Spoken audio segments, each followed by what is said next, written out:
Hi everyone, just thought I'd do a little update. Been a bit of a gap, unfortunately I've been quite ill. I seem to have a recurrent kidney infection which put me in hospital earlier this week. I am now home, but on hopefully a road to recovery. I was very ill around about my birthday in May with a similar, certainly another kidney infection issue. This one was a little bit different. I'm not going to go into the gory details, but not a nice experience. There was initially talk of me having to have an emergency operation, which thankfully didn't happen. But yeah, still in some discomfort. I just thought I'd come out for a little walk. It's a lovely day, very hot, a bit breezy as you can probably hear, which is nice. It takes the edge off the heat a bit.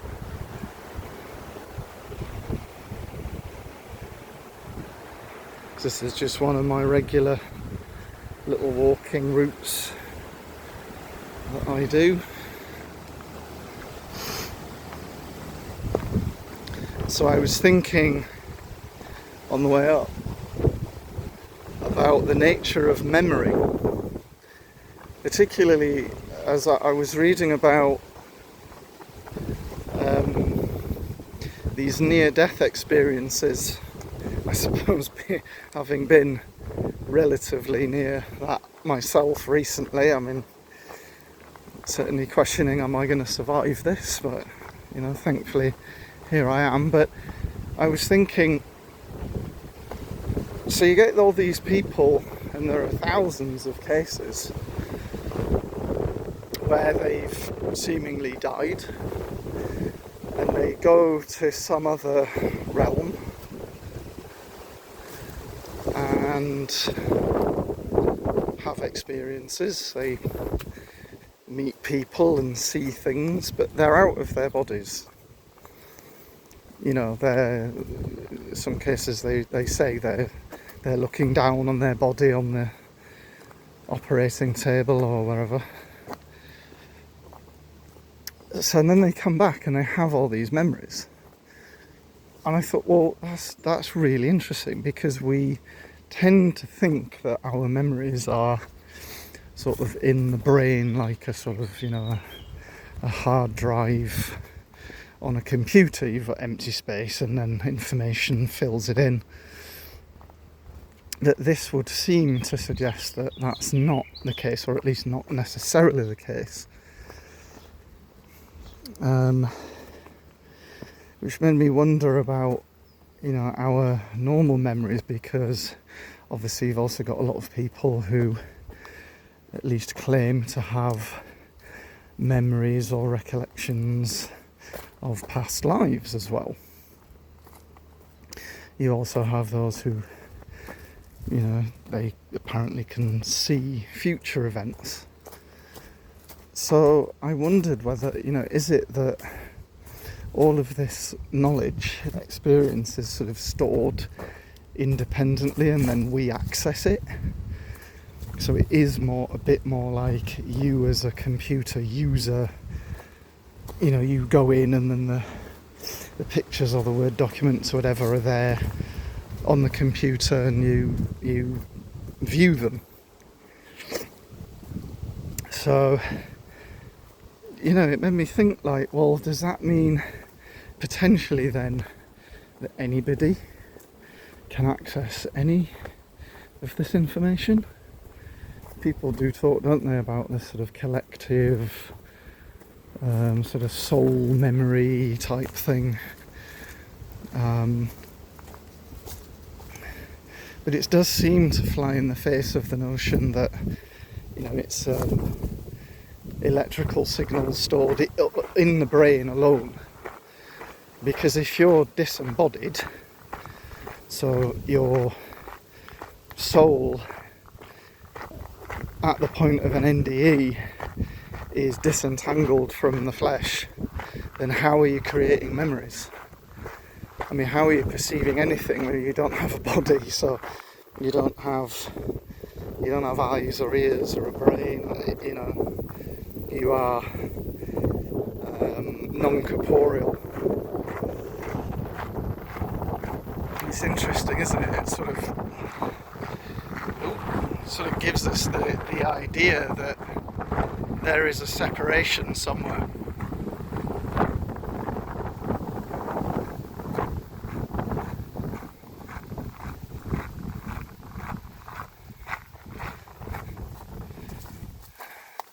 Getting here out of the wind a bit.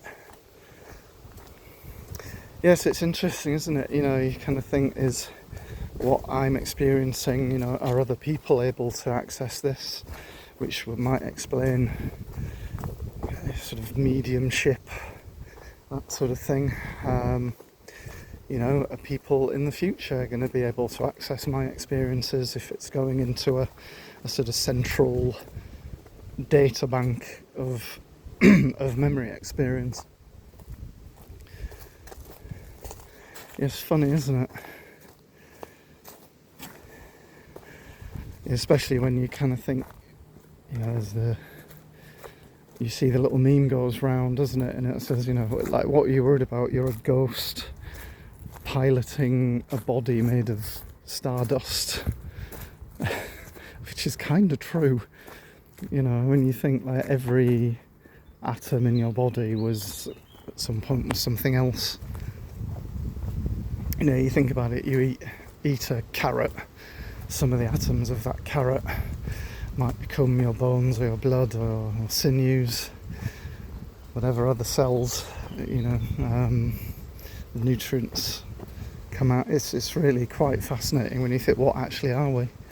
And then I think, is it every 7 years apparently the body is completely renewed, yet the consciousness remains, or so we believe. And then of course you know, where does it go when we're asleep? What is the dream world? So just an illustration really of the I don't know, sometimes where my brain goes. I'm very interested in the kind of the nature of reality. I find it very interesting. A lot of people are scientists who even are sort of saying, you know, they think it's all a simulation and a hologram. How do we prove anything is real? You've only got your own experience to go on.